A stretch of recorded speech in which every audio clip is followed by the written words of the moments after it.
ये गवर्नमेंट का मैदान जो है सब उसको कह करके मना करके ही मिट्टीकरण इस पर किया गया था। ये मिट्टी इतना नहीं देखने की बात है। मिट्टी जो है सब बाद में डाला गया है मनरेगा के तहत। आपका शुभ नाम? रामविलास यादव।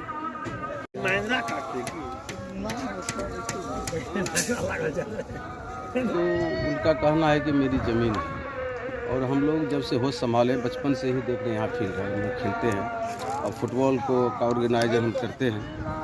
फुटबॉल से मेरी बहुत संबंध है, गहरा संबंध है। तो हम लोग मना कि भाई फील्ड को रहने दो, थोड़ा सा फैसला कर लो तब काटना। फील्ड तो यहाँ की धरोहर है, इसको बचना चाहिए, लेकिन वो लोग नहीं माने, काट लिए। तो सोचे फिर अपना फैसला होगा, 10 आदमी बैठ करके फैसला करेंगे। क्या नाम है सर? अरविंद कुमार। यह उत्क्रमित उच्च माध्यमिक विद्यालय का निर्माण हो रहा है। विद्यालय की जमीन है, इसमें गांव के सुरेश यादव द्वारा मिट्टी काटने का काम किया जा रहा था। जी, किधर काटा जा रहा था सर? तो सामने ये सामने में विद्यालय का जमीन और विद्यालय का जो क्रीड़ा मैदान यहाँ काटा गया। जी, यहाँ हम लोग कहे कि अगर आपका जमीन कहीं है तो आप उसको 10 आदमी बिठा करके एक उस पर निर्णय लीजिए। एक सेटलमेंट का अगर ज़रूरत है तो सेटलमेंट कर लीजिए, जो जैसा हो। तो यहाँ से छोड़ करके विद्यालय परिसर से को छोड़ करके फिर खेल मैदान का मिट्टी काटने लगे। फिर हम लोग प्रयास किए, सरपंच साहब थे और ग्रामीण थे, पंचायत समिति थे, और हम लोग प्रयास किए कि अगर आपका ज़मीन है तो आप पेपर दिखाइए। ये तो बहुत पुराना खेल मैदान है, आज हम लोगों के होश संभालने से पहले से खेल मैदान है और यह हमारे गांव का धरोहर है।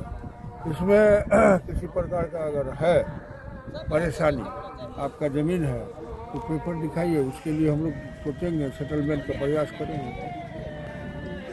तो जैसे कि सर नहीं माने तो फिर हम लोग चले गए लोग करके थाना को सूचना प्रभारी प्रधानाध्यापक द्वारा दिया गया, जी, अंचल अधिकारी को दिया गया। वहाँ से दूर निर्णय हमें तो उनके तरफ से फिर क्या जैसे रिएक्शन हुआ होगा? कुछ थाना प्रभारी द्वारा वो मिट्टी काटने का काम को रोक दिया गया। तो अब कहीं न कहीं वो पेपर की जांच, तो सीओ साहब का मिट्टी कौन काट रहा है?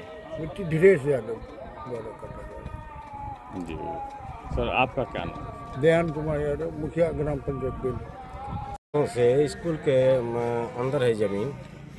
तो इससे पहले 2011-12 में इस पर मिट्टी मनरेगा के तहत भराई हुई थी। उस समय में ज़मींदार है सो बोले थे कि इसमें हमारी ज़मीन है। तो उस समय में हम लोग कुछ आदमी अपने समाज में बैठ करके इनके बदले में इनको ज़मीन दी गई थी। इसके बाद ज़मीन मैंने जोतावादी करना शुरू किए।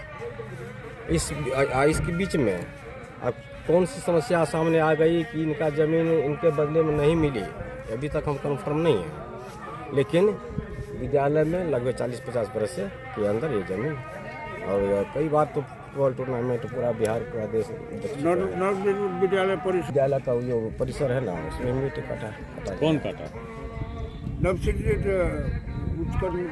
मिट्टी कौन काट रहा है? धीरेश जी के द्वारा काटा गया है। वो किस अनुसार काट रहे हैं? उनका दावा है कि ज़मीन हमारी है, तो उस आधार पर काटते हैं। तो इसको न स्थल बढ़िया जांच हो और उचित कार्रवाई हो उनके ऊपर भी।